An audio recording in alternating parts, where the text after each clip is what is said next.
ഇറാന്റെ പ്രത്യാക്രമണത്തിൽ ഗൾഫ് മേഖല സംഘർഷഭരിതമാണ്. ജനവാസ മേഖലയിലടക്കം ഡ്രോൺ ആക്രമണം ശക്തമായി. ആളുകളെ ഒഴിപ്പിക്കുന്ന സാഹചര്യമാണ് ഉള്ളത് എന്നാണ് മനസ്സിലാക്കുന്നത്. ബഹ്റൈനിൽ സാഹചര്യം ഗുരുതരമായി തുടരുന്നു എന്നാണ് ലഭിക്കുന്ന വിവരം. ആളുകൾ താമസിക്കുന്ന കെട്ടിടങ്ങളിൽ ഡ്രോൺ ആക്രമണം ശക്തമാകുന്നു. 2 അപ്പാർട്ട്മെന്റുകളിൽ ഡ്രോൺ ആക്രമണം നടന്നു.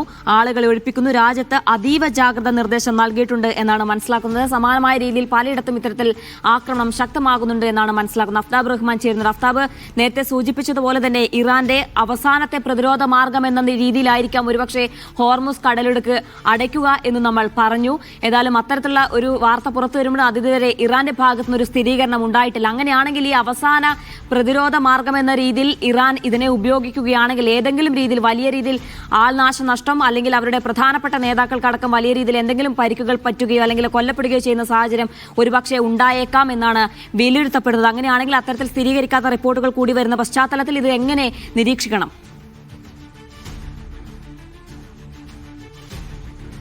ജീന, നമ്മൾ നേരത്തെ സൂചിപ്പിച്ചതുപോലെ തന്നെ ഇറാന് ഈ വിഷയത്തിലുള്ള അവരുടെ പ്രതികരണം നേരത്തെ അവരുടെ വിദേശകാര്യ മന്ത്രി വഴിയാണ് അവർ അറിയിച്ചിരിക്കുന്നത്. അല്പം മുമ്പ് ഇറാന്റെ പരമോന്നത നേതാവ് ടെലിവിഷൻ വീഡിയോയിലൂടെ ജനങ്ങളെ അഭിസംബോധന ചെയ്യുമെന്ന റിപ്പോർട്ടുകൾ പുറത്തു വന്നിരുന്നു. ഏതായിരുന്നാലും ഇദ്ദേഹത്തിന്റെ നിലവിലെ സ്ഥിതിയാണ് എല്ലാവരും ഉറ്റുനോക്കുന്ന കാര്യം. കാരണം ഇറാൻ പരമോന്നത നേതാവിന് അവരുടെ ആരോഗ്യസ്ഥിതി എന്താണ്, അവരുടെ നിലവിലെ സ്ഥിതിവിശേഷം എന്താണ്? കാരണം അവരുടെ നേരത്തെ സുരക്ഷിത മേഖലയായി കരുതപ്പെട്ടിരുന്ന ഇടത്ത് ആക്രമണം നടത്തിയതായി ഇസ്രായേലും യുഎസും പറഞ്ഞിരുന്നു. ഇതിൽ ആരെല്ലാം കൊല്ലപ്പെട്ടു എന്നുള്ളത് വ്യക്തമല്ല. നേരത്തെ ഇറാൻ സ്ഥിരീകരിച്ച പ്രകാരമാണെങ്കിൽ 2 കമാൻഡർമാരാണ് അവർ കൊല്ലപ്പെട്ടത്. അത് ഞങ്ങളെ ബാധിക്കുന്ന അല്ലെങ്കിൽ ഞങ്ങളുടെ ശക്തിയെ ബാധിക്കുന്ന കാര്യമല്ല എന്നുള്ളത് ഇറാൻ പ്രതികരിക്കുകയും ചെയ്തിട്ടുണ്ട്. പക്ഷേ ഇറാന്റെ പ്രതിരോധ മന്ത്രി, അവരുടെ പ്രധാനപ്പെട്ട കമാൻഡർമാർ ഇവരെല്ലാം കൊല്ലപ്പെട്ടതായി ഇറാൻ സ്ഥിരീകരിക്കാട്ട എന്നാൽ യുഎസിനെയും ഇസ്രായേലിനെയും ഉദ്ധരിച്ചുകൊണ്ടുള്ള അന്താരാഷ്ട്ര മാധ്യമങ്ങളുടെ റിപ്പോർട്ടുകളും പുറത്തു വരുന്നുണ്ട്.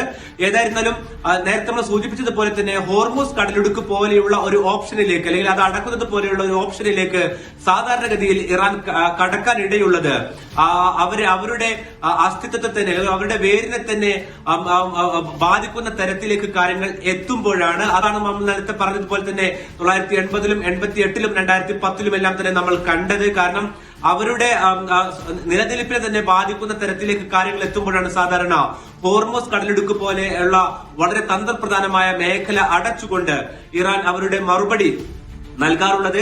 ഏതായാലും നിലവിലെ അവരുടെ ഭരണതലത്തിലുള്ള ചിത്രം ഇപ്പോഴും അവ്യക്തമാണ്. കാരണം ഇന്ന് വൈകിട്ട് വന്ന റിപ്പോർട്ടുകൾ പ്രകാരമാണെങ്കിൽ അവിടെ നിലവിലുള്ള പല മന്ത്രിമാർക്കും ഭരണ ചുമതലകൾ പലതും വീതിച്ചു നൽകിയതായി ഇറാൻ അകത്തു തന്നെയുള്ള ഇറാന്റെ തന്നെ വിവിധ ന്യൂസ് ഏജൻസികൾ റിപ്പോർട്ട് നൽകിയിരുന്നു. അത് എന്തിനാണ് എന്നുള്ളതും വ്യക്തമല്ല. അതുകൊണ്ട് തന്നെ ഇപ്പോഴും അവരുടെ പല നേതാക്കളുടെയും സ്ഥിതിവിശേഷം സംബന്ധിച്ചുള്ള കൃത്യമായ ചിത്രം നമുക്ക് ലഭ്യമല്ല. കാരണം സ്ഥിരീകരണം ഇറാന്റെ ഭാഗത്ത് നിന്ന് അടക്കം പുറത്തു വരും എന്ന് തന്നെയാണ് നമ്മൾ പ്രതീക്ഷിക്കുന്നത്.